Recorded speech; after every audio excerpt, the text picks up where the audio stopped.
गुरुवे गौरचन्द्राय राधिकाय तदाल्यै कृष्णाय कृष्णभक्ताय तद्भक्ताय नमो नमः। ओम नमो भगवते वासुदेवाय।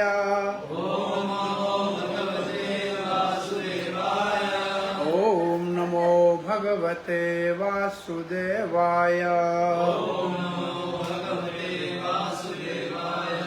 ओम नमो भगवते वासुदेवाय। नारायणं नमस्कृत्यं नरं चैव नरोत्तमं देवीं सरस्वतीं व्यासं ततो जयमुदीरये। नष्टप्रायेषु भद्रेषु नित्यं भागवत सेवया भगवती उत्तम श्लोके भक्तिर्भवति नैष्टिकी। कृष्णाय वासुदेवाय देवकी नंदनाय च नंदगोपकुमाराय गोविंदाय नमो नमः। जय श्री कृष्ण चैतन्य प्रभु नित्यानंद श्री अद्वैत गदाधर शिवासादि गौर भक्त वृंदा। हरे कृष्णा कृष्णा कृष्णा हरे हरे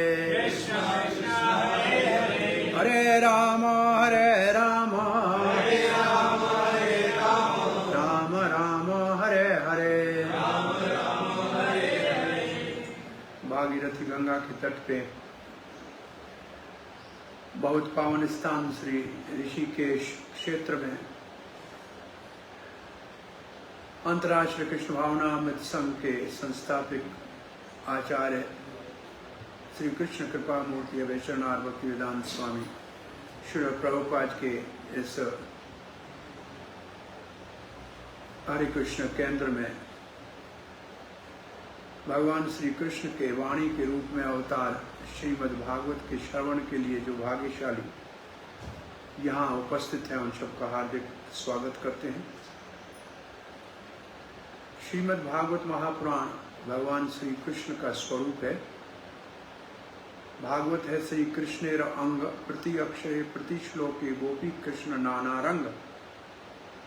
सो हम दूसरे स्कंद भागवत के छठे स्कंद के अंतर्गत ब्रह्मा जी के द्वारा पुरुष सुक्त की जो प्रार्थनाएं हैं उनका श्रवण कर रहे हैं। दूसरा स्कंद श्रीमद् भागवत का सबसे छोटा स्कंद है, मात्र 10 अध्याय और बहुत सिद्धांत का ये स्कंद है। दूसरे स्कंद में 10 अध्यायों में जो हमारे भगवान को प्राप्ति का साधन है ना, उस साधन का वर्णन किया हुआ है। वो साधन है श्रवण और कीर्तन। पूरा स्कंद इसके ऊपर केंद्रित है और श्रवण कर रहा है नारद जी और बोल रहे हैं ब्रह्मा जी, और फिर बोल रहे हैं भगवान विष्णु और श्रवण कर रहा है ब्रह्मा जी। और श्रवण क्या करना चाहिए? भागवत। तो मुख्य दूसरे स्कंद का उद्देश्य है भागवत का श्रवण, और वो भागवत का श्रवण भी करना चाहिए ब्रह्मा जी के द्वारा आई हुई भागवत की परंपरा के अंतर्गत। ये इसका सार है। और विशेष रूप से इसमें सुखदेव गोस्वामी की जो स्तुति है साक्षात भगवान श्री कृष्ण की, वो तो प्रतिदिन पाठ करने के लिए अति उचित एक प्रार्थना है 5वें 4थे स्कंद अध्याय की। तो अब प्रसंग ये है कि भगवत प्राप्ति के लिए श्रवण में के अंतर्गत, श्रवण में भी श्रवण होता है, श्रद्धा होती है, फिर मनन होता है। तो मनन के अंतर्गत, मनन का मतलब किसी चीज को मानना और फिर जीवन में उतारना। उसमें 3 अध्याय जो है 5, 6, 7, इनमें उत्पत्ति के द्वारा मनन करना कि भगवान सृष्टि करता है, और 8, 9, 10 इन 3 अध्यायों में उपपत्ति के द्वारा, उपपत्ति और उत्पत्ति 2 शब्द हैं।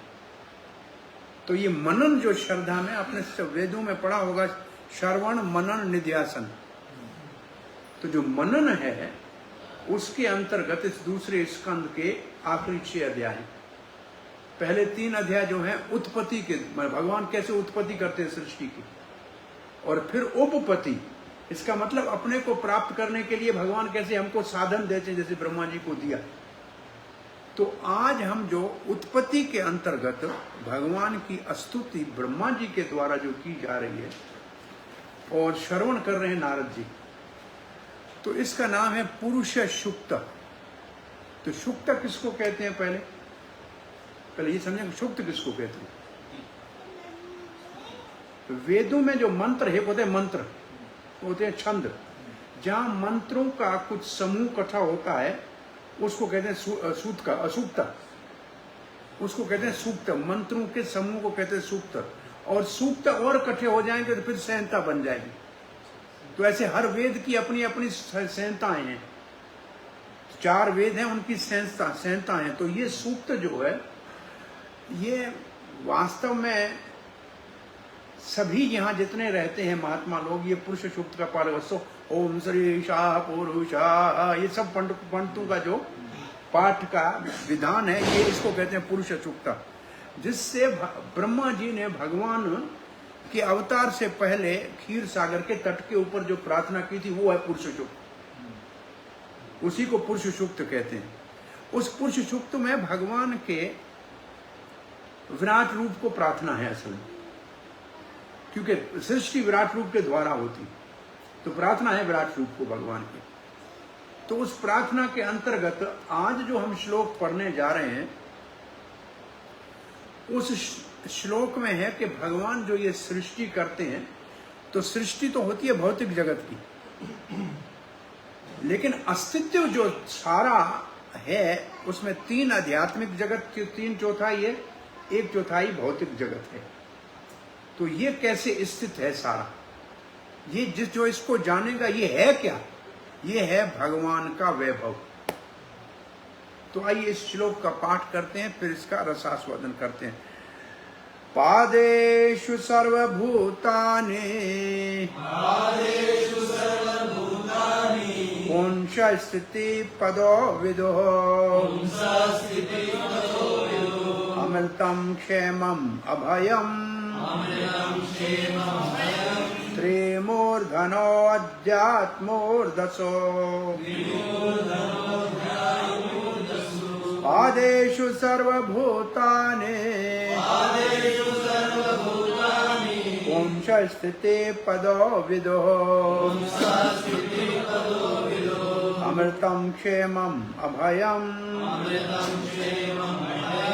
त्रैमूर्धनोऽध्यायैर्मूर्धसो पादेषु सर्वभूतानि पुंस स्थिति पदो विदो अमृतं क्षेमम् अभयम् त्रिमूर्धनोऽध्यायैर्मूर्धसो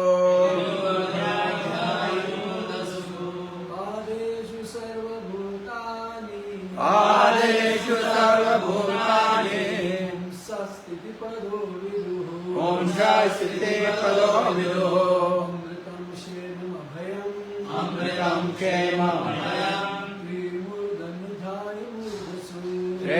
ध्याय मूर्धसु आदेषु सर्वभूतानि आदेषु सर्वभूतानि स्थितिपदो विदुः पुंसस्थिते पदो विदुः अमृतं क्षेममभयम् अमृतं क्षेममभयम् त्रिमूर्ध्नो ध्यायि मूर्धसु जयमूर्धनो ध्याय मूर्धसु आदेषु सर्वभूतानि पादेषु सर्वभूतानि स्थितिपदो विदुः पुंसस्थिते पदो विदुः अमृतं क्षेम अभयम् अमृतं क्षेममभयम् मूर्धनो ध्याय मूर्धसु मूर्धनो ध्याय मूर्धसु। कोई माता जी? पादेषु सर्वभूतानि पुंसस्थितिपदो विदुः अमृतं क्षेमम् अभयम् त्रिमूर्धनो ध्याय मूर्धसु। इसमें एक शब्द को पहले देखिए, विदु। विदु का अर्थ क्या होना चाहिए आपके विचार में? जानना। वेद जहां से निकला, वेद का मतलब जानकारी, तो विदु का मतलब आप ये जानो। ब्रह्मा जी कहते हैं आप ये जानो। क्या जानो? तो कहते हैं स्थिति पदों को जानो, स्थिति पद को जानो। अब स्थिति पद क्या है? पहले स्थिति पद का श्रील प्रभुपाद जी अर्थ लिखते हैं, भौतिक सारे ऐश्वर्य का आगार। जैसे बसों का आगार होता है ना, जैसे सब बसें आते हैं, ऐसे सारे भौतिक ऐश्वर्य का आगार, reservoir of all material opulences. तो स्थिति पदों का मतलब ये जितनी जगत में आपको आश्चर्य दिखता है, इसका जो आधार है। तो आप किसके बारे में जानो? जो इस भौतिक जगत के सारे वैभव का आधार है। बस भौतिक जगत के आधार, बोला ये भौतिक जगत का आधार पदेषु सर्वभूतानि, उसमें से सिर्फ एक चौथा हिस्सा है ये। पदेषु का मतलब, पद को वैसे क्या कहते हैं? पांव भी कहते हैं पद को। और दूसरा पद को, ये मैं बैठा हूं इसको पद कहेंगे कि भाई कौन से पद पे है? प्रेसिडेंट के पद पे है। और यहां पदेषु का अर्थ है जैसे भगवान का एक चौथाई हिस्सा, एक पांव और 3 पांव। तो पदेषु का मतलब अगर जो कुछ भी आध्यात्मिक और भौतिक जगत में है उसके 4 भाग किए जाएं तो 1/4 भौतिक जगत है, 3/4 आध्यात्मिक जगत है। इसको भाषा में ऐसे कहते हैं, एक पाद विभूति त्रैपाद विभूति। तो एक पाद विभूति ये भौतिक जगत है। एक भौतिक जगत एक ये नहीं जिसमें हम रहते हैं, ये सबसे छोटा है। ऐसे कोटि कोटि ब्रह्मांड है, करोड़ों करोड़ों ब्रह्मांड है। उन सब ब्रह्मांडों में ब्रह्मा है, विष्णु है, महेश है। उन सारों की स्थिति सब मिलाकर 1/4 है, वो 1/4 है। तो पदेषु मतलब चौथा हिस्सा जो भौतिक जगत है, सर्वभूतानि जहां हम सब प्राणी रहते हैं, जहां सब जीव रहते हैं, 84 लाख जूनियां हैं जहां, ये जहां रहती हैं वो 1/4 है। तो ये किसकी विभूति है? पुंस की। पुंस का मतलब भगवान। कैसा भगवान?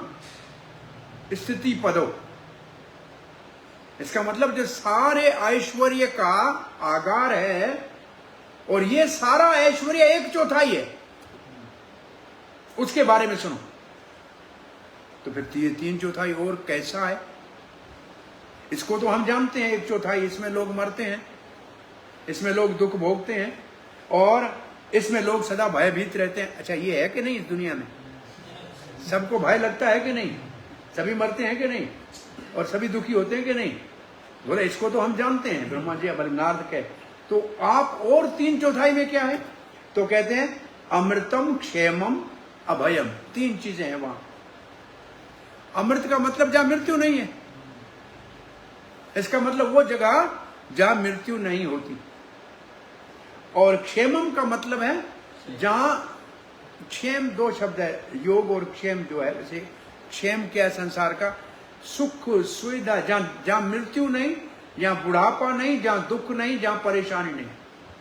तो यहां क्षेमम का अर्थ है जहां कोई दुख नहीं, बीमारी नहीं, परेशानी नहीं, बुढ़ापा नहीं। और अभयम का मतलब जहां कहां कोई भय नहीं। अच्छा, वो कहां है? तब कहते त्रिमूर्धनो, त्रि का मतलब तीन है, मूर्धनों का मतलब हमारे इस लोक से ऊपर। तो अब आप ये तो जानिए कि हम जो रहते हैं इस लोक का नाम क्या है? भूलोक। इसके ऊपर है भुव स्व, ये होगा स्वर्ग तक। इसके ऊपर और 4 लोक हैं, तप लोक, मर लोक, जन लोक, सत्य लोक। अच्छा, इसके नीचे से और 7 लोक हैं पाताल तक। तो प्राय इन 14 लोकों को 3 लोक में कहते हैं, नीचे के, मध्य के, ऊपर के। तो कहते 3 लोक। बोला इन 3 लोकों से ऊपर त्रयी मूर्धनो, मतलब हमसे ऊपर जो 3 लोक है उनसे ऊपर अध्यायी का मतलब अस्तित्व है किसका? मूर्धसु। मूर्ध से ऊपर मूर्ध। वैसे मूर्ध शब्द किसके लिए है? सामान्य रूप आपने सुना है, मूर्धन कहते हैं सर को, जो सबसे ऊपर का हिस्सा है शरीर का। तो ऐसे ये ब्रह्मांड जो है उसमें सबसे ऊपर का हिस्सा है सत्यलोक। उसके बाद है 7 आवरण भौतिक जगत के। उसके बाद है बिरजा नदी, और जिसका जल गंगा के रूप में आ रहा है, वहां से आ रहा है। उसी बिरजा नदी से, जिसमें भगवान कारण दक्षाई विष्णु, महाविष्णु सोते हैं, वो जो जल है वो उतर के आ रहा है कारण सागर का ये। उसके बाद है आध्यात्मिक जगत। वो ऐसा जगत है जहां न भय है, जहां न दुख है, न परेशानी है, न बुढ़ापा है, और नहीं भय नहीं है। तो ये सब विभूतियां उस भगवान की हैं जिसको हम प्रार्थना कर रहे हैं पुरुष सूक्त के द्वारा। तो अब इस श्लोक को एक बार देखिए कि इसमें क्या समझ में आ रहा है। पदेषु भूतानि सर्वभूतानि, पदेषु सर्वभूतानि का मतलब 1/4 भौतिक जगत में जो जीव रहते हैं, पुंश भगवान के, और फिर है पाद स्थिति पदौ, ये भगवान के वैभव का 1/4 है, ये जान लो। तो 3/4 कहाँ है? वो तो इस भौतिक जगत से परे है, तीनों लोकों से परे है। बोला उधर क्या है? बोला उधर भय नहीं है, मृत्यु नहीं है, और कोई दुख क्षेम नहीं, कोई दुख नहीं, परेशानी नहीं, बीमारी नहीं, बुढ़ापा नहीं। अब कहाँ रहना चाहोगे? 1 पाद में कि 3 पाद में? अब ये इस श्लोक के पढ़ने से प्रभुपाद जी एक जगह लिखते हैं कि जब हम सुनते हैं कि अमेरिका में इतना सुख सुविधा है, ऑस्ट्रेलिया में इतना है, तो हम कहते हैं अमेरिका चलो। तो जब इतना भागवत में सुनते हैं कि वहां जाना चाहिए जहां मृत्यु नहीं है, जहां बुढ़ापा नहीं है, जहां बीमारी नहीं है, तो वहां जाने के लिए भी तो प्रयास सोचना चाहिए ना कभी। तो ये असल में बताने के पीछे उद्देश्य ये है कि हमारे को इस भौतिक जगत में आसक्त नहीं रहना चाहिए। भगवान के धाम को प्राप्त करने के लिए प्रयास करना चाहिए, उसके लिए साधन करना चाहिए कि हमको वो स्थिति प्राप्त हो। ये हमारा उद्देश्य होना चाहिए इसका। तो अब इसका श्रील प्रभुपाद जी के द्वारा अनुवाद पढ़ते हैं। पूर्ण पुरुषोत्तम भगवान, पूर्ण पुरुषोत्तम भगवान इस श्लोक में कहाँ है? पुंछ, जो पुंछ शब्द है इसको श्रील प्रभुपाद ने लिखा है। पूर्ण पुरुषोत्तम भगवान अपनी 1/4 शक्ति द्वारा पदेशु, जो पहला पदेशु है ना, 1/4 शक्ति द्वारा समस्त भौतिक ऐश्वर्य के परम आगार हैं। परम आगार के रूप में, अब देखो इसमें कौन सा शब्द आ गया?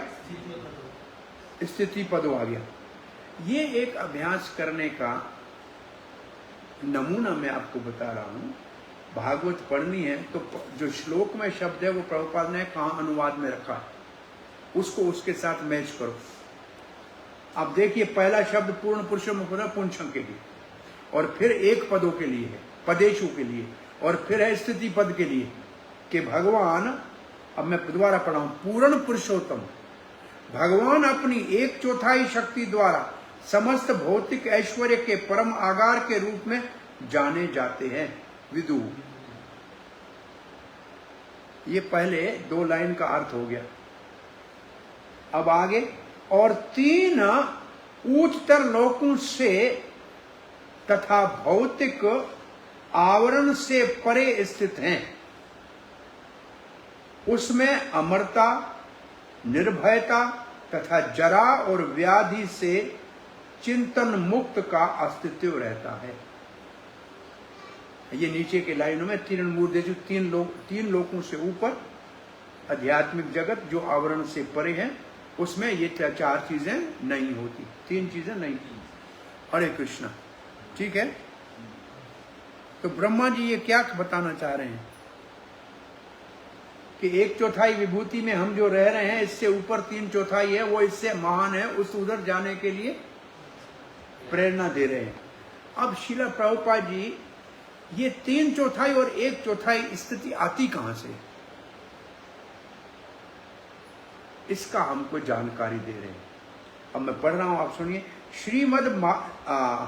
श्री भगवान की, देखो श्री भगवान में भी बहुत बड़ा रहस्य है। श्री भगवान लिखा है यहां, श्री भगवान। भगवत गीता में एक जगह पर आप खोलते हैं तो क्या लिखा होता है? श्री भगवान।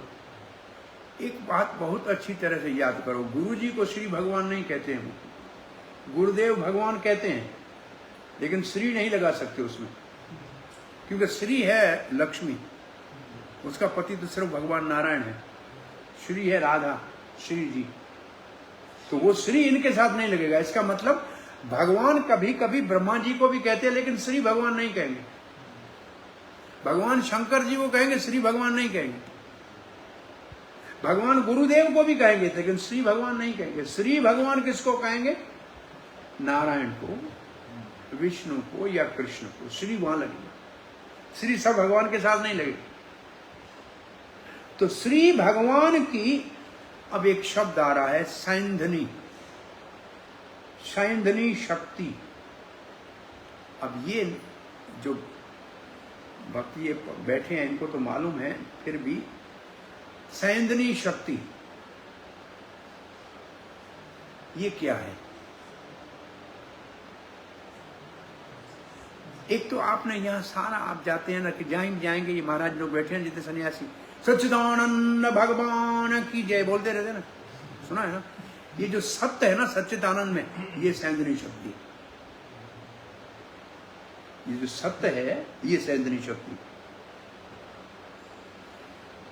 ये सैंधनी शक्ति है, शक्ति तो है, लेकिन इसका स्वामी कौन है? भगवान है। कौन भगवान? बलराम जी। कौन? बलराम जी, जो है जगन्नाथ के साथ बैठे हैं बलराम जी, ये है सैंधनी शक्ति के अधिपति। चैतन्य चरितामृत में लिखा है कि सृष्टि के लिए बलराम जी 5 रूप धारण करते हैं, और आध्यात्मिक जगत सारा बलराम जी का विस्तार है। तो ये जब सैंधनी शक्ति पढ़े हैं तो एकदम बलराम जी का ध्यान आना चाहिए, उसके वो इस सारे का आधार। तो सैंधनी शक्ति, अस्तित्व शक्ति, सत्य, वो बलराम जी के निर्देश में सारा काम करती है। वो बलराम जी का एक विस्तार है, ठीक है। अब दोबारा पढ़ाऊं। श्री भगवान की सैंधनी शक्ति के समग्र सबके सब अभिव्यक्ति का मतलब सैंधनी शक्ति कैसे अपने आप को दिखाती है। 1/4 भौतिक जगत में प्रदर्शित होता है। पदेशु का परिभाषा दे रहे प्रभुपाद जी कि भगवान की सैंधनी शक्ति, उसका 1/4 इस दुनिया में दिखाई देता है, और 3/4 आध्यात्मिक जगत में प्रदर्शित होता है। तो सैंधनी शक्ति का काम क्या है? स्थिति। और स्थिति एक है भौतिक जगत की, वो कभी होती है कभी नहीं होती, और एक है आध्यात्मिक जगत की जो नित्य होती। ये सारी सैंदनी शक्ति का विस्तार। अब आगे प्रभुपाद जी लिखते हैं, श्री भगवान की शक्ति के 3 अंग हैं। अब प्रभुपाद जी सैंदनी शक्ति बोला है तो 2 और का नाम बता रहे हैं। तो एक नाम याद हो गया, कौन सी शक्ति? अब दूसरी का नाम प्रभुपाद जी लिखते हैं संवित तथा हलादिनी। अब फिर वापस आइए ये हमारे यहाँ के सन्यासियों के नारे के ऊपर, सच्चिदानंद भगवान की जय। तो सब तो समझ में आ गया। अब चित्त है संवित, ये जो संवित है ये है चित्त। इसका मतलब है ज्ञान का भंडार, सब कुछ जानने वाला। चित्त का मतलब हर चीज की जानकारी। संवित, सम्यक, सबके सब पूर्ण रूप से। वित्त का मतलब वेद, जानना, सब कुछ जानना, सब कुछ जानने वाली शक्ति। इसकी अभिव्यक्ति भगवान की होती है। भगवत गीता भगवान का वो ज्ञान है जो अमर है। ये भगवान की चित्त की अभिव्यक्ति। भगवान के चित्त की अभिव्यक्ति क्या है? ये ज्ञान, ये वेद, ये वेदों का ज्ञान, ये गीता, ये भगवान के चित्त की अभिव्यक्ति है। तो एक संवित हो गई, एक सैंदनी हो गई। अब तीसरी हलादिनी, ये है आनंद की अभिव्यक्ति भगवान की। भगवान की आनंद की अभिव्यक्ति कौन सी है? हलादिनी शक्ति। ये कैसे होती है? रासलीला के रूप में। ये भगवान की रासलीला है, ये भगवान की हलादिनी शक्ति की अभिव्यक्ति है। तो माने सामान्य व्यक्ति किसी को सुनाना हो तो संवित शक्ति क्या करती है? गीता आदि के रूप में भगवान का ज्ञान है। सैंदनी क्या करती है? ये सृष्टि बलराम जी के द्वारा करती है। हलादिनी क्या है? भगवान के आनंद की अभिव्यक्ति। हलादिनी शक्ति कराए कृष्ण रसास्वादन, हलादिनी शक्ति र करे भक्ते र पोषण। हमारे को भी सुख देना है, जो हमारी पोषण करना है। जैसे माँ बच्चे का पोषण करती है, ऐसे हलादिनी शक्ति हमारा पोषण करती है। हमारी माँ है और ये राधा रानी इसकी मूर्तिमान स्वरूप है। तो अब आपको सैंदनी शक्ति का मूर्तिमान स्वरूप बलराम जी, सॉरी संवित का, हलादिनी शक्ति का मूर्तिमान स्वरूप राधा रानी। अब संवित शक्ति का मूर्तिमान स्वरूप क्या होना चाहिए, ये मैं कभी विचार नहीं किया है। आपका क्या विचार है? हम जानते हैं हलादिनी शक्ति राधा रानी है और बलराम संवित शक्ति सैंदनी है, ये तो साफ बहुत। अब आनंद की अभिव्यक्ति आना, भगवान के ज्ञान की अभिव्यक्ति जो होती है, ज्ञान स्वरूप, जिसको संवित शक्ति कहते हैं। हाँ, गुरु जी के द्वारा दिव्य ज्ञान आता है। अब मतलब ये एक विषय है, जब दोनों का भी है तो इसका भी होना चाहिए। वैसे संवित शक्ति भगवान का जो ज्ञान है, वैसे एक दृष्टि से देखा जाए तो व्यासदेव जो सारे ज्ञान को प्रकाशित किया है। एक ये मतलब एक मेरा अभी की जो प्रेरणा है उससे बोल रहा हूँ। कोई ऐसा नहीं है कि इसको मैं कहीं से जो है बता, लेकिन लगता ऐसे है। लिखा ये है कि भगवान ने सारी जानकारी देने के लिए व्यासदेव के रूप में अवतार लिया, सारे वेदों की जानकारी दी। तो ऐसे देखा जाए तो व्यासदेव जो है इसकी अभिव्यक्ति होनी चाहिए। नहीं लग रहा है, ऐसे लग रहा है इसमें इन शब्दों के अर्थ से। भाई ज्ञान किसने दिया? सारा वेदों का ज्ञान किसने दिया? वेद व्यास के रूप में भगवान ने दिया। और आप जो परमात्मा कहते हैं वो भी एक दृष्टि से ठीक है। जैसे बाहर से ज्ञान गुरु देता है, अंदर से परमात्मा देता है। दोनों को इन सबको जो चीज दी जाती है वो व्यासदेव के द्वारा आती है। ये अभी यहाँ बैठे बैठे मेरे को जो प्रेरणा आ रही है, इसका ये उत्तर होना चाहिए। कभी ऐसे इन शक्तियों के पीछे में आपने चिंतन किया है क्या? हाँ, नहीं किया ना। अब पहले तो दोनों को जोड़ के देखिए। सच्चिदानंद को दो, इनके साथ जोड़िए। जो सत है वो सैंदनी है, जो चित्त है वो संवित है, और जो आनंद है वो हलादिनी है। ये तो एक बात हो गई। अब इन तीनों का स्वरूप क्या है? एक तो बलराम जी का स्वरूप है, एक राधा रानी का स्वरूप है, और एक ऐसे अभी लग रहा है कि व्यास देव के रूप में भगवान ने सारा ज्ञान दिया, ऐसे इसको मान लें। और इन दोनों के अतिरिक्त आप लोगों के लिए विशेष रूप से हमारी भाव भक्ति जो हमारे हृदय में पड़ी है उसको जगाने के लिए साधन भक्ति तो करनी है, परंतु जब तक ये दो शक्तियां संवित और हलादी किसी सिद्ध महापुरुष भागवत भक्त के हृदय से निकल के हमारे हृदय में प्रवेश नहीं करेंगी, तब तक भाव भक्ति जागृत नहीं होगी। पढ़ा है भक्ति सामिल सिंधु में, ये पढ़ा है। हाँ, ये आज याद रखना, जब गुरुदेव, विशेष रूप से गुरुदेव के हृदय से या किसी और बहुत रसिक भक्त के हृदय से जो हमारे ऊपर प्रसन्न हो जाए सेवा से और अपने हृदय से संवित और हलादिनी शक्ति हमारे हृदय में संचारित करे, तो भाव भक्ति जागेगी, तभी भाव भक्ति प्रकट होगी। संवित शक्ति क्या कराएगी? भगवान श्री कृष्ण का परिचय कराएगी। हलादिनी शक्ति उसकी सेवा का आनंद अनुभव कराएगी।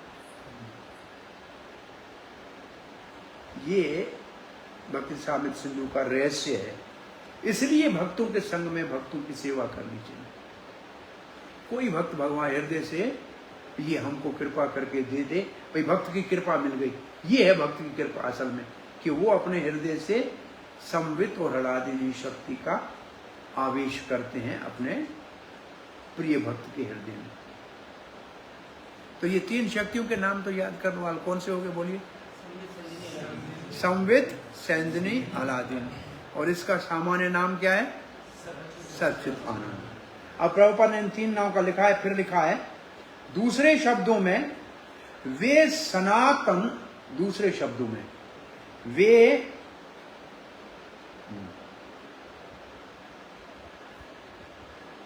दूसरे शब्दों में वे सनातन अस्तित्व, एक शब्द सनातन अस्तित्व, एक शब्द। दूसरा शब्द है ज्ञान तथा आनंद की पूर्ण अभिव्यक्ति रूप है। अब ये तीन शब्द सीधा सा साफ है। ज्ञान संवित हो गई और सनातन स्थिति क्या हो गया? सैंद्री, और आनंद आनंदी। तो ये प्रभुपाद सच्चित आनंद को ऐसे करके लिख दिए। भौतिक जगत में अस्तित्व, ज्ञान तथा आनंद का प्राकट्य कम ही हो पाता है। अब प्रभुपाद जी क्या कहना चाह रहे हैं कि ये तीन शक्तियां हैं, इनका प्राकट्य भौतिक जगत में बहुत अल्प होता है, बहुत कम होता है। भौतिक जगत में इनका प्राकट्य बहुत कम ही हो पाता है और सारे जीव जो श्री भगवान से के सूक्ष्म अंश हैं, वे मुक्त अवस्था में ऐसे अस्तित्व, ज्ञान तथा आनंद के भाव का आस्वादन सूक्ष्म मात्रा में करने के लिए सुपात्र हैं। अब ये बहुत गंभीर असल में विषय है आज का। इसका मतलब आम लोग जो घूम रहे हैं, इनको इन तीनों का पता ही नहीं सच्चिदानंद क्या है। ये किस में जी रहे हैं? असत्य, अचित, आनंद, ये इसमें जी। ये भौतिक जगत में इसकी अभिव्यक्ति होती नहीं है, प्रभुपाद से बहुत थोड़ी होती है। फिर कहते हैं जीव भगवान के अंश है, सूक्ष्म अंश है। ये भी एक प्रश्न है, हम किसके अंश हैं? किसके अंश है? वैसे जानकारी के लिए भगवान, प्राय हम कहते हैं भगवान के अंश है। ममई वंश जीवले, वास्तव में हम अंश हैं भगवान की। हम हैं शक्ति, तो शक्ति के अंश होंगे ना। हम सीधे भगवान के अंश के नहीं हैं, हम भगवान की अंतरंग शक्ति के अंश हैं। अब इसको कभी आपने इसको ऐसे सुना है? कभी सुना है? 2:10:3 के परपट में इसको स्पष्ट रूप से आज जान हम अंश हैं राजा रानी, हम अंतरंग शक्ति के अंश हैं। इसलिए हरे कृष्ण मंत्र में हरे राधा रानी को संबोधन करते हैं। भाई जिसके बच्चा रोएगा माँ के पास सीधा जाएगा कि नहीं जाएगा? तो ये है, मैं आपको इस श्लोक में, क्योंकि मेरे को पक्का याद है 2:10:3 2:10:3 इसका लास्ट पार्ट पर पढ़ता कहाँ है मैंने?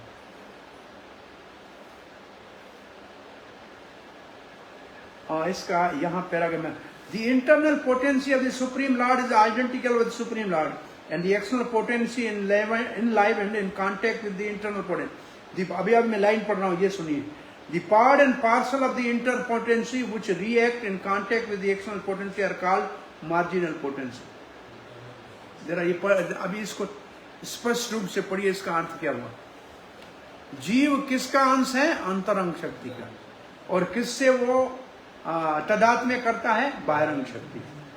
तो अब हम किसके अंश हैं? आज ये पक्का याद कीजिए, राधा रानी के अंश है. हम राधा रानी के अंश है, हम सीधे कृष्ण के अंश नहीं है. तो शक्ति का अंश हो सकती है. हम शक्ति है ना. राधा रानी देखो कृष्ण के वाम भाग में है.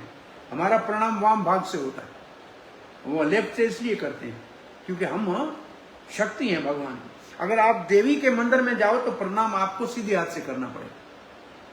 हम जैसे करते हैं इसके बिल्कुल उल्टा करना पड़ेगा.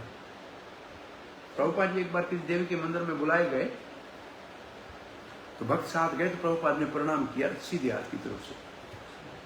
सबने देखा, फिर आके पूछा श्रील प्रभुपाद जी ऐसे हम मंदिर में ऐसे गए? बोला भगवान विष्णु नारायण कृष्ण को प्रणाम वाम भाग से करते हैं, हम उसकी शक्ति हैं.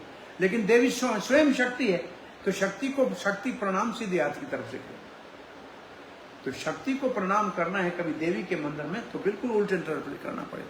जैसे हम ऐसे करते हैं ना, हमारा दिल भगवान की तरफ रख के करते हैं,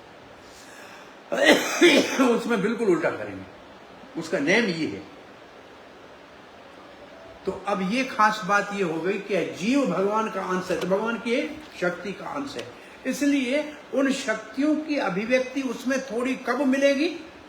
जब वो मुक्त अवस्था में आएंगे, बद्ध अवस्था में नहीं. बद्ध अवस्था जब शब्द आता है तो बद्ध अवस्था का मतलब क्या? किससे बंधे हुए हैं? प्रकृति के 3 गुणों से. बंधे किससे हैं? प्रकृति के 3 गुणों से. तो मुक्त क्या होना है? 3 गुणों से मुक्त होना है. तो 3 गुणों से मुक्त होने का साधन क्या है? भगवद गीता का श्लोक कौन सा पढ़ेंगे?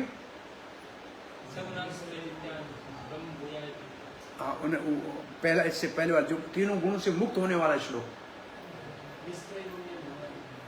वो दूसरे अध्याय में है. वो भगवान कह रहे, तब अर्जुन ने ध्यान ही नहीं दिया.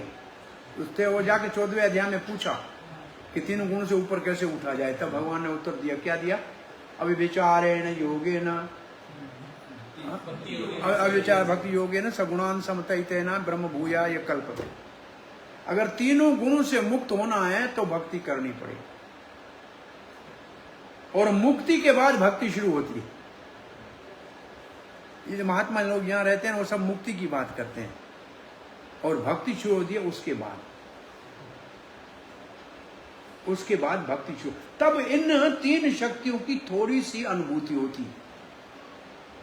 तब हमें पता लगता है इसका आनंद का और ज्ञान का, और ये सब तब पता लगता है जब मुक्त अवस्था में पहुंचे. तो मुक्त होना कितना मुश्किल है. ये सब महात्मा यहाँ क्या कहते हैं? हम सब भगवान हो जाएंगे, यही कहते हैं ना. हम सब भगवान हो जाएंगे, ये कहते हैं. आप भगवान, मैं भगवान, सब ब्रह्म हम भी हैं. प्रभुपाद जी कभी कभी कटाक्ष में क्या कहते थे? ये सब भगवान, ये भजे सब भगवान बनना चाहते हैं, हम भगवान का बाप बनेंगे. प्रभुपाद कहते भाई भगवान का बाप नंद बाबा है, तो भगवान उसके लिए जब चप्पल लेके आ रहा है ना, तो हम तो भगवान के बाप बनेंगे. भगवान क्यों बने? भगवान बनने से भगवान का बाप बनना का अर्थ है कि हम आपके बाप हैं.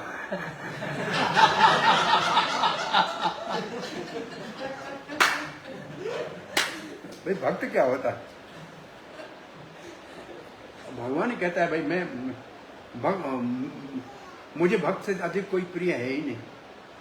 मैं भी अपने आप को उतना प्रिय नहीं हूं जितना मुझे भक्त प्रिय है. सो अब इन शब्दों का रस आस्वादन कीजिए। जीव जो भगवान का सूक्ष्म अंश है, वो मुक्त अवस्था में ही ऐसी अस्तित्व, ज्ञान तथा आनंद, सच्चित आनंद के भाव का आस्वादन सूक्ष्म मात्रा में करने के लिए सुपात्र है। वो जब मुक्त होगा तब सुपात्र है, तो अभी कुपात्र है। इसका मतलब दुनिया में कुपात्र ज्यादा है कि सुपात्र ज्यादा है? कुपात्र ज्यादा। एक बार अकबर ने बीरबल से पूछा कि मेरे राज में अंधे ज्यादा हैं कि आंख वाले? बोला महाराज अंधे। तो अंधे कैसे सब चल रहे हैं? बोला महाराज चलो हमारे साथ। महाराज बोला सब, साइकिल तो पता नहीं थी कि नहीं उस जमाने में, लेकिन कहा कि आपको गधे के ऊपर चढ़ के चलो महाराज को। महाराज गधे पे समझो जा रहे हैं। अरे महाराज ये क्या हुआ? लिखो अंधे की लिस्ट में, देख नहीं रहा है भाई हर एक आदमी। मुझे ये क्या हो गया, ये क्या है? लिखो अंधे की लिस्ट में। बोला महाराज बताओ अंधे कम है कि ज्यादा? सारे ही तो अंधे है। देख रहे हैं गधे के ऊपर चढ़ जाए तो बिठाएगी नहीं पूछने का, महाराज गधे के ऊपर, ये महाराज ये क्या है? देख नहीं रहा, अंधा है क्या? इसलिए भक्ति विनोद ठाकुर गाते हैं जीव जागो जीव जागो। क्या लोग सोए हुए हैं क्या? रोज धंधे पे जा रहे हैं, रोज काम कर रहे हैं, रोज जाग रहे हैं आधी रात को, फिर क्यों गाते हैं भक्ति विनोद ठाकुर जीव जागो जीव जागो? अरे आध्यात्मिक दृष्टि से सोए हुए हैं, कोई भगवान को याद नहीं कर रहा है, आत्मा के बारे में कुछ नहीं सोच रहा है, ऐसे पागल की तरह भाग रहा है, तो ये सोए के बराबर है, ये मुर्दे के बराबर है। ये मुर्दे भाग रहे हैं चारों ओर से। हाँ ये भूत भाग रहे हैं सारे, इसलिए सबको भूत लिखा है यहाँ, सर्वाणी भूतानी लिखा है।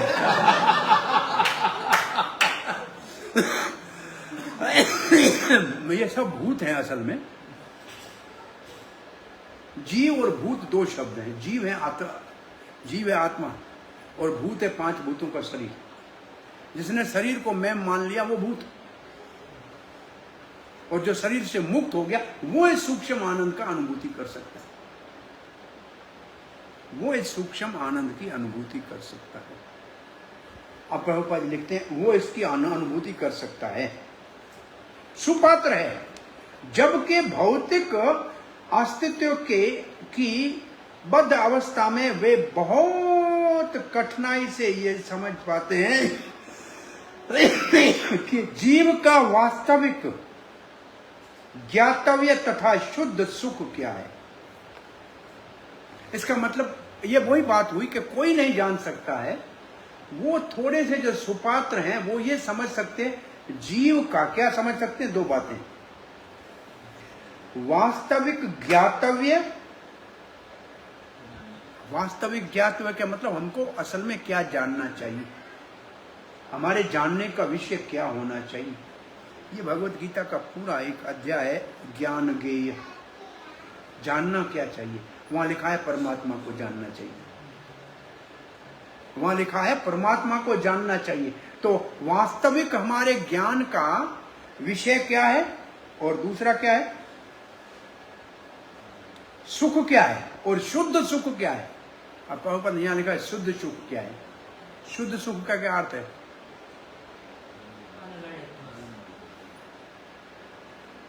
शुद्ध सुख जो दुख में परिवर्तन न हो। हमारा सुख कैसा है, पंखा चल रहा है तो सुख है, अगर लाइट चली जाएगी तो दुख चालू हो जाएगा। इसका मतलब संसार में सुख है ही नहीं, संसार में दुख के कर्म कम करने का नाम है सुख। जो दुख को कम जब करते हैं उसको हम कहते हैं सुख, वो सुख है नहीं। शुद्ध सुख कुछ और है जो आत्मा का है।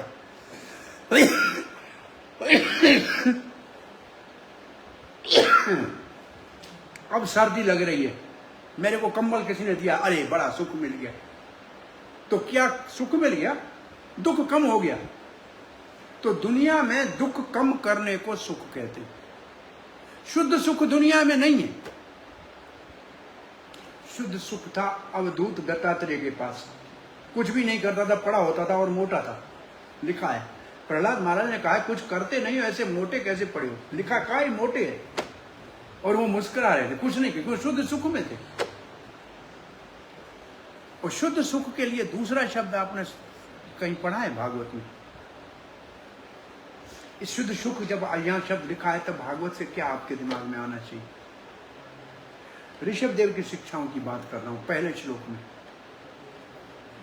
सौख्यम अनंतम, जो अनंत सुख है वो आत्मा का होगा ना, अनंत तो आत्मा है, उसका सुख है। ये शरीर का सुख क्षण भंगर है, फिर भुजान वाला सुख है। तो शुद्ध सुख जब आए तो दिमाग कहां जाना चाहिए?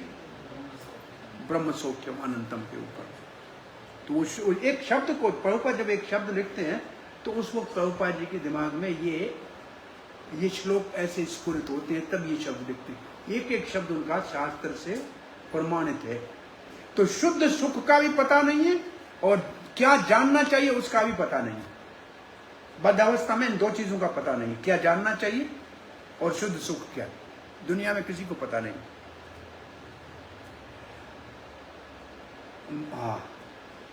मुक्त आत्मा भौतिक जगत में वास करने वाले आत्माओं से संख्या में कहीं अधिक है। ये बहुत बड़ी बात है। अच्छा, आपको मैं पूछूं कि जेल में जो लोग ज्यादा हैं ऋषिकेश में या बाहर? ऐसे भौतिक जगत में लोग जेल के बराबर है और आध्यात्मिक जगत में लोग बाहर के बराबर है। आप ये समझ लो, आप समझे? इसका मतलब हम जो यहां रह रहे हैं ना, ये सब जेल में है। अब मैं दोबारा पढ़ता हूं इन शब्दों का भाव को सुनिए। मुक्त आत्मा भौतिक जगत में वास करने वाले आत्माओं से संख्या में कहीं अधिक है और वे ही अमरता, निर्भयता एवं जरा तथा व्याधि से मुक्त के मामले में श्री भगवान की उपरयुक्त संधि संवित तथा हलादिनी शक्तियों के महत्व को समझ सकते हैं। वैसे ये पढ़ेंगे ऐसे तो कुछ समझ में नहीं आएगा, नहीं लगता है कि नहीं? इसका अर्थ यह है कि भौतिक जगत में रहते हैं वो तो बेचारे बदजीव हैं, उनको इनका पता ही नहीं। जो आध्यात्मिक जगत में रहते हैं वो इन तीन शक्तियों का आनंद ले सकते हैं, उनको अनुभव हो सकता है। इसका अर्थ ये हुआ कि हमारे को जीते जी मुक्त होना चाहिए, मरने के बाद मुक्त नहीं होना चाहिए। तो जीते जी मुक्त होने के लिए क्या बताया श्री रूप गोस्वामी ने? जीवन मुक्त के कौन सा श्लोक है? युक्त जीवन मुक्त स उच्यते। इहा यस्य हरेर्दास्य कर्मणा मनसा वाचा सकलेषु अवस्थासु जीवन मुक्त स उच्यते, है ना?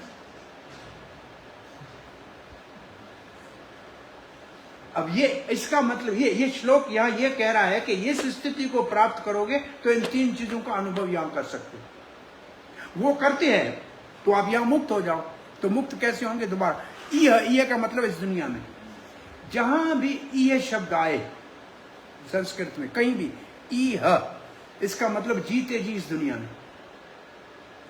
यस्य हरि दास्य, इसका मतलब क्या है? जिसने अपने आप को पहचान लिया कि मैं भगवान का सेवक हूं। इसका मतलब जिसको स्वरूप सिद्धि हो गई, जीवेर स्वरूप है कृष्ण नित्य दास। यह यस्य हरि दास्य का मतलब जिसने अपने आप को कृष्ण का दास मान लिया। अब मानने से क्या होता है? मानने को तो बहुत मान लेंगे तो भाई जो कृष्ण का दास अपने माने उसको करना क्या चाहिए? या यस्य हरिदास मनसा कर्मणा वाचा।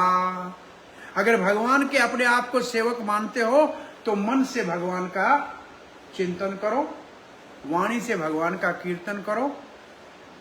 मनसा कर्मणा व कर्मणा का मतलब शरीर से भगवान की सेवा करो। ये भी भक्ति रसामृत सिंधु का पूरा एक पेज है। इसके ऊपर mental culture of Krishna consciousness क्या है? वहां वर्ड लिखा है प्रभुपाद ने, mental culture of Krishna consciousness. उसका मतलब लिखा है मन से कृष्ण की कुरुक्षेत्र की लीला या वृंदावन की लीला का ध्यान करना। इसका मतलब भगवत गीता और भागवत पढ़ना। बहुत सरल है लेकिन लिखा है ऐसे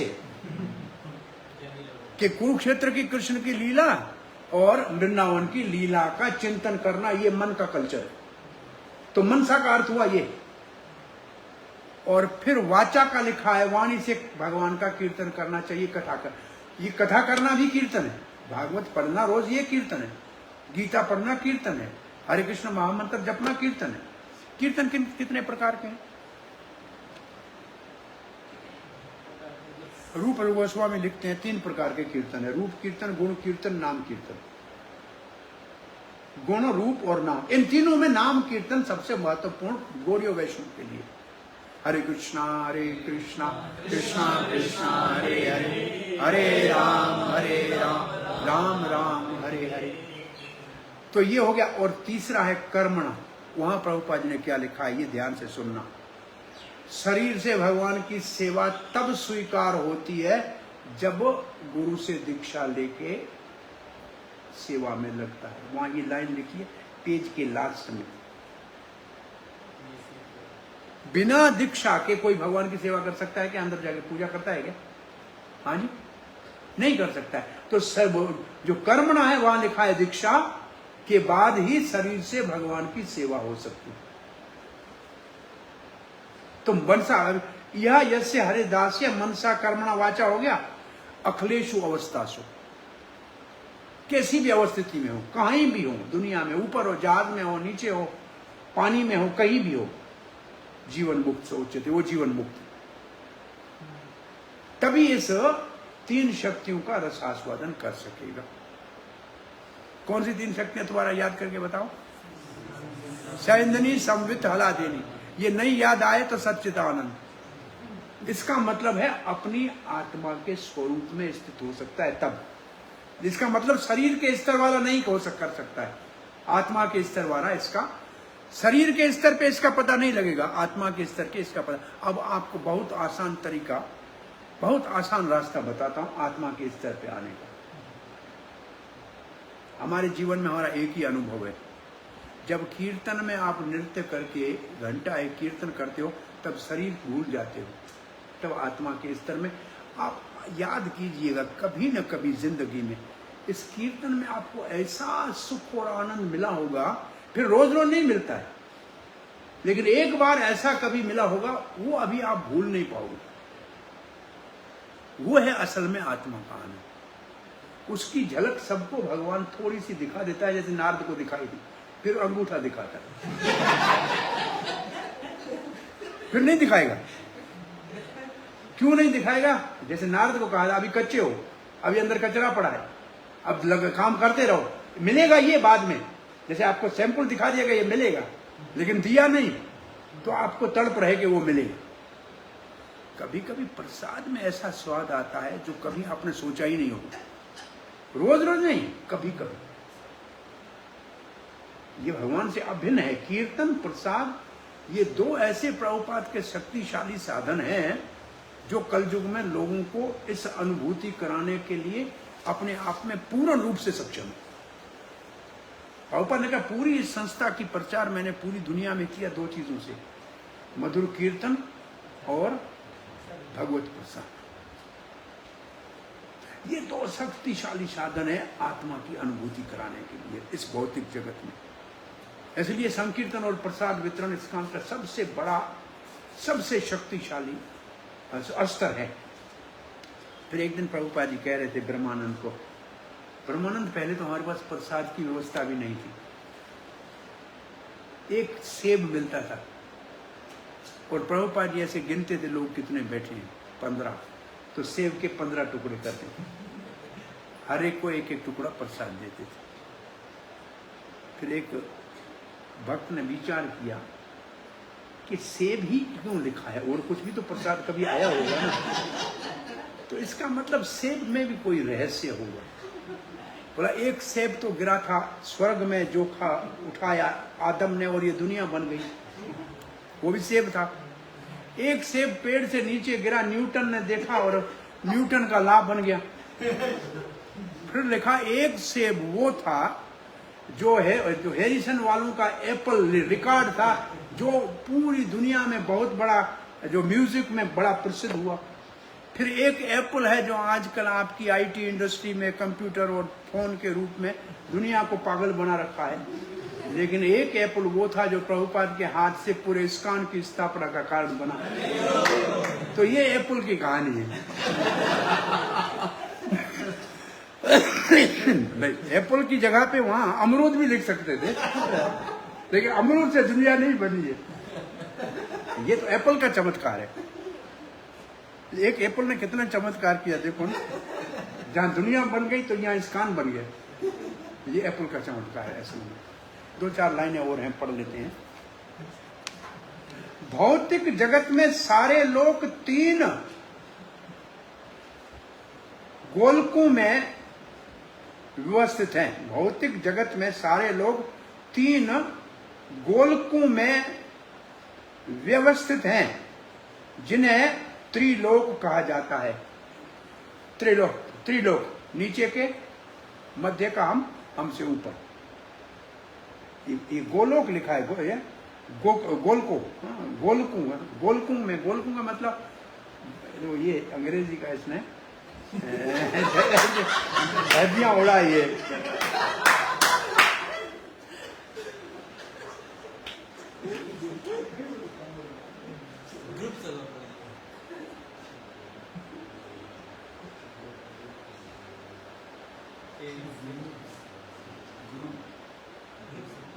क्या लिखा है?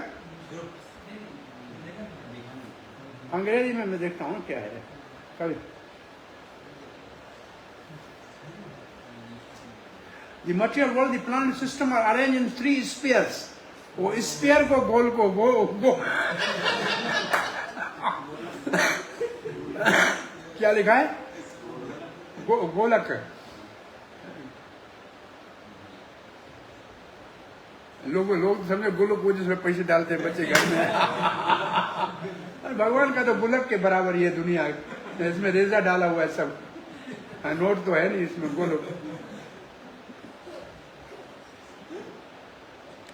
Gone to Ganga cut my matha ate on the Brahman.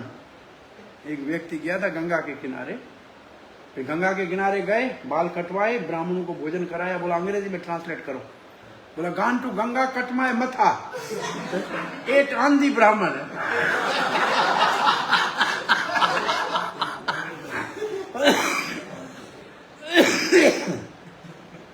Gone to Ganga, Ganga में गया, कट माय मथा, बाल कटवाए, एट ऑन दी ब्राह्मण, ब्राह्मण को खिलाया नहीं, 8 ब्राह्मण के ऊपर बैठ के खाया। तो ये अंग्रेजी ऐसी हो जाती है। या गोकुल हो, गोलोक, गोकुल है, गोलकुं में स्फीयर। इसका सही अर्थ हो सकता है जो जिससे समझ में आए। ब्रह्मांड 3 लोक, सीधा लोक लिखे ना, 3 लोक जिन्हें त्रिलोक कहा जाता है। ये है स्वर्ग, मृत्यु तथा पाताल। स्वर्ग ऊपर हमसे, मृत्यु हम, और पाताल नीचे। ये 3 लोक।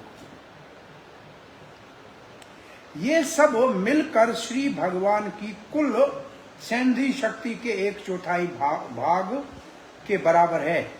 इसके परे आध्यात्मिक आकाश है, जिसमें वैकुंठ लोक हैं, जो 7 भौतिक आवरणों से परे हैं। त्रिलोक के किसी भी लोक में अमृता, पूर्ण ज्ञान तथा पूर्ण आनंद की स्थिति का अनुभव नहीं किया जा सकता। ऊपर के 3 लोक सात्विक लोक कहलाते हैं। ऊपर के 3 लोक कौन से? महर, तप, जन। सात्विक कहलाते हैं क्योंकि वे दीर्घ आयु, वहां लोग ज्यादा जीते हैं।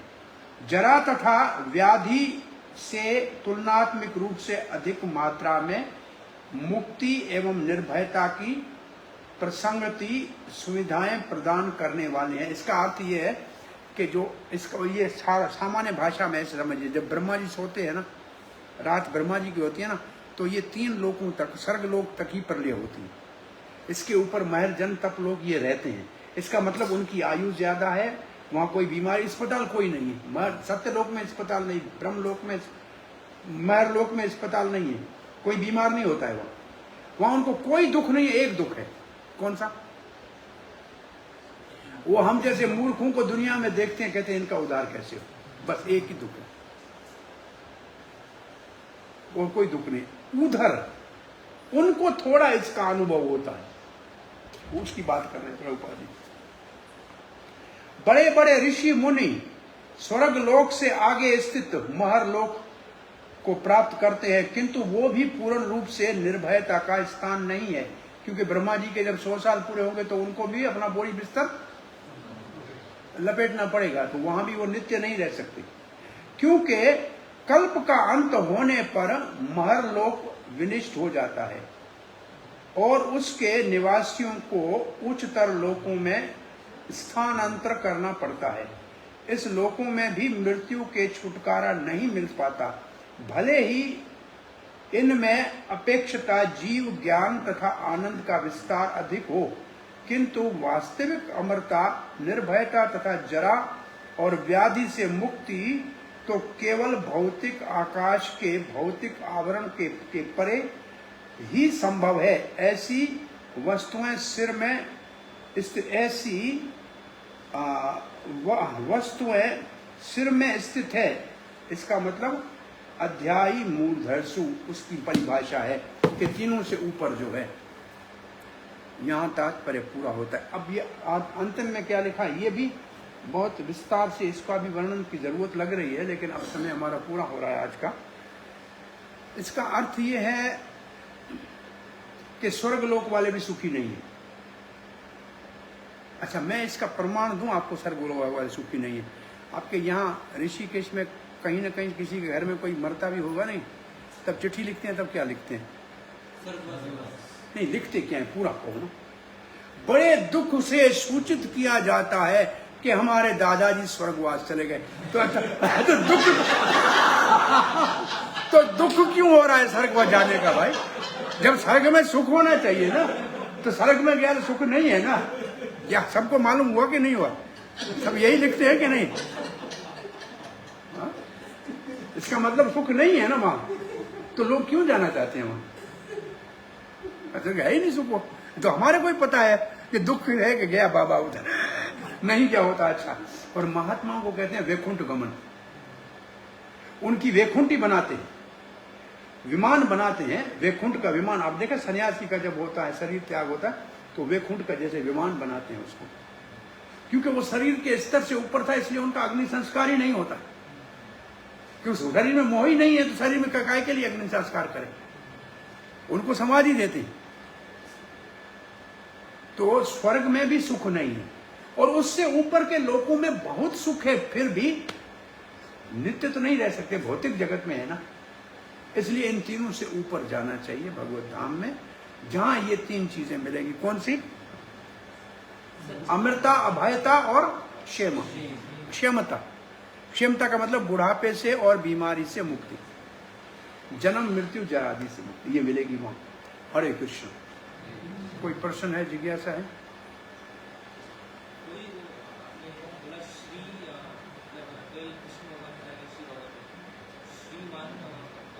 ये श्रीमान जो हमारे सामान्य, ये किसी व्यक्ति को कहते हैं जिसके ऊपर लक्ष्मी की कृपा है। ये श्रीमान जी आए हैं, इसका मतलब ये माल वाला है।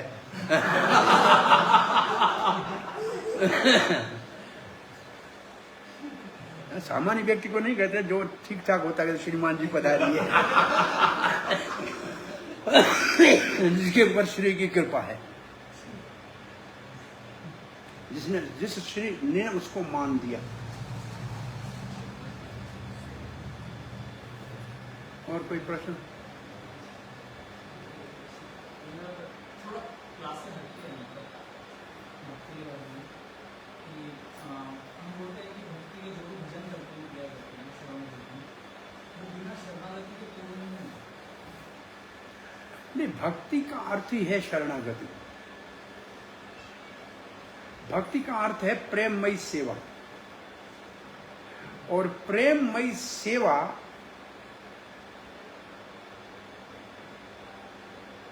जीव आत्मा के स्तर पे होगी। इसका मतलब जब शरीर को शरण करेंगे, शरीर की शरणागति करेंगे, शरणागति होती है शरीर से, तब आत्मा के स्तर पे हम सेवा करने के योग्य बनते। ये शरीर को कैसे चलाना है हमको पता नहीं। आत्मा के स्वरूप के अनुरूप चलाने के लिए इसको हम आपको शरणागति का सरल उदाहरण दें, बहुत सरल।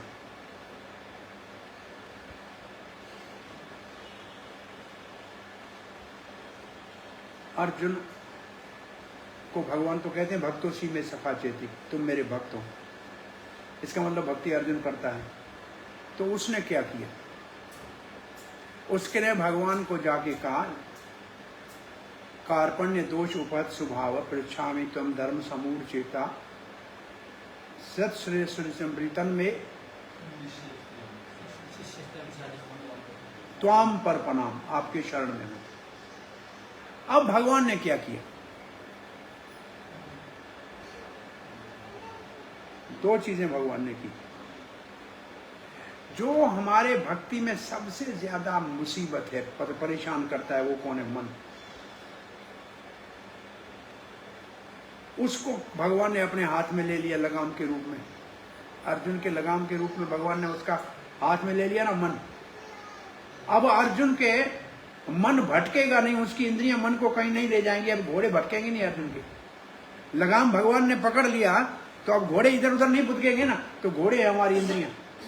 इंद्रियां भागना चाहती हैं, लेकिन लगाम मन भगवान के हाथ में दे दो। ये है शरणागति की परिभाषा। तो भगवान बैठेंगे कहां लगाम पकड़ना है? तो बुद्धि में, और बुद्धि है सारथी, तो भगवान बने सारथी। अब आप दीक्षा काले कुछ लोग को पढ़िए। दीक्षा काले शिष्य करे आत्मसमर्पण। अब इसके बाद क्या लिखा है? अब वो आत्मसम कृष्ण करता है। गुरु को शरण करोगे, गुरु को है, तो कृष्ण आपके मन की लगाम को पकड़ लेगा और बुद्धि में बैठ जाएगा। अब आपका संचालन करेगा। तो भक्ति की परिभाषा ये हुई कि शरीर, मन और वाणी भगवान की सेवा में लगानी है। उसको लगाने के लिए शरणागत होना है। किसका? गुरु का। और गुरु किसके का हवाले करेगा? भगवान के। अब देखो, इस श्लोक में अगर ये लिखा होता, जय काले शिष्य करे आत्मसमर्पण तेई काले गुरु करे आप सम, तो गड़बड़ हो जाती पूरी। तो अर्थ का अनर्थ हो जाता। कृष्ण शब्द लिख के रूप गोस्वामी ने, ये कृष्ण शेषनाथ गोस्वामी का नहीं, श्लोक तो हमारे आचार्य ऋषि का है। कृष्ण करे आत्मसम, वो अपना बना मान लेता है। शरण यहां लेंगे, कृष्ण अपना मान लेगा। तो भक्ति में शरणागति का मतलब हमारी सामान्य भाषा में जिसके अधीन हम सेवा कर रहे हैं उसकी आज्ञा का पालन करना। मानो यहां का इंचार्ज है, वो जो कहता है उसकी आज्ञा का पालन करना, ये हमारी शरणागति की सूचना है। और इसका काम है इसके ऊपर वाले की आज्ञा का पालन करना। और इसके ऊपर आज्ञा का पालन करने वाले का काम है प्रभुपाद जी की आज्ञा पालन करना। और प्रभुपाद जी की आज्ञा पालन करने का मतलब है परंपरा की आज्ञा का पालन करना। और तो इसका मतलब कृष्ण की आज्ञा का पालन करना। लेकिन ये परंपरा ऐसे चलेगी कि यहां जो हमारा इंचार्ज है, जो एक व्यक्ति को यहाँ का भार दिया है सेवा का, उसके आज्ञा के अंदर चलना हमारी शरणागति की पहचान है। हम शरणागत है, इसकी पहचान ये कि जहां रह रहे हैं, जो मैं कहा रहा है जा रहा है भगवान की सेवा के लिए, उसको करने में हमें कोई रीजन नहीं होना चाहिए, कोई तर्क वितर्क नहीं होना चाहिए। सलाह मशवरा कर सकते हैं आपस में बैठ के परामर्श कर, लेकिन आज्ञा का पालन करना है, ये शरणागति नहीं। असल में ये शरणागति।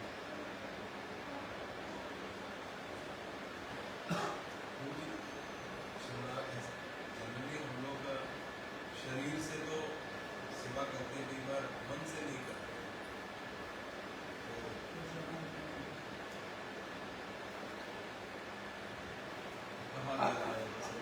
इसको कहते हैं पहले, इसको ऐसे कहते हैं कि कहावत ये है मन जाए तो जाने दो, लेकिन शरीर से काम में लगे रहो। फिर उदाहरण क्या देते हैं, अगर कमान ही नहीं होगा तो तीर कहां जाएगा? बिना कमान के तीर कहां जाएगा? अगर आपका शरीर से आप उठोगे नहीं तो आपका मन कहां जाएगा? भाई मन आपको कहेगा कि बाहर चल के गोलगप्पे खाने हैं, लेकिन आप कहोगे मैं नहीं जाऊंगा, मैं तो यहीं बैठ के जप करूंगा, तो मन क्या करेगा? कैसे जाएगा? कैसे खाएगा? नहीं खा सकेगा। तो क्या मन जाए तो जावन दे, मत जाए शरीर, बिना तरकश के क्या करेगा सर? बाण क्या करेगा? भाई अगर आपके पास बंदूक ही नहीं है तो गोली क्या करेगा? बच्चे के पास गोलियां पड़ी है, क्या करेगा? ऐसे मारता रहेगा तो कुछ भी नहीं करेंगे, क्या करेगी? बंदूक होगी तो करेगी ना। तो इसका मतलब है उसको दूसरा, इसके लिए करत करत अभ्यास जड़मती हो सुजान, आवत जावत रसड़ी सिला पड़े निशान। अभ्यास करते रहो, मन भले जाता रहे।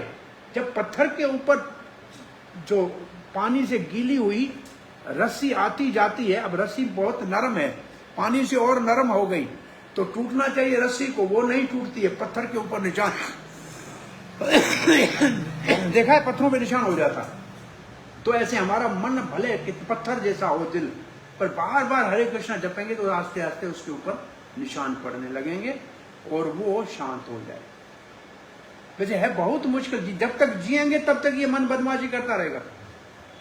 ऐसे मत समझना कभी चुप हो जाएगा। जैसे शिकारी कभी भी जाल में आए शिकार के ऊपर विश्वास नहीं करता है, ऐसे मन के ऊपर कभी विश्वास मत करना, रोज ही सावधान रहना। उसके लिए सबसे अच्छी सावधान ये भक्तों के संग में रहना।